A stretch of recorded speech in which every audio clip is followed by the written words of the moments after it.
રાષ્ટ્રીય માનવ અધિકાર આયોગના સભ્ય પ્રિયાંક કાનૂનગો આગામી 22 મેના રોજ ભરૂચ જિલ્લાની મુલાકાતે.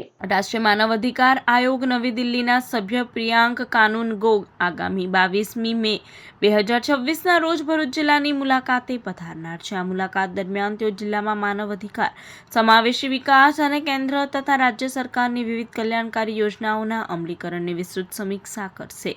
તેઓ દ્વારા ખાસ કરીને રોજગાર અને કૌશલ્ય વિકાસ, બાળ અધિકારો, જુવેનાઇલ જસ્ટિસ સિસ્ટમ, માનવ તસ્કરી નિવારણ, વરિષ્ઠ નાગરિકો અને દિવ્યાંગોના અધિકારો તેમજ પંચાયતી રાજ સંસ્થાઓની કામગીરી જેવા મહત્વના વિષય પર સમીક્ષા કરાશે.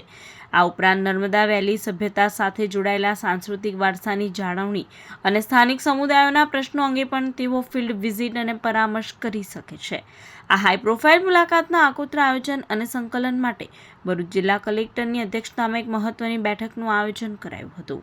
આ બેઠકમાં જિલ્લા વિકાસ અધિકારી, પોલીસ અધિક્ષક તેમજ વિવિધ વિભાગોના ઉચ્ચ અધિકારીઓને જરૂરી વિગતો અને રેકોર્ડ સાથે ઉપસ્થિત રહ્યા હતા.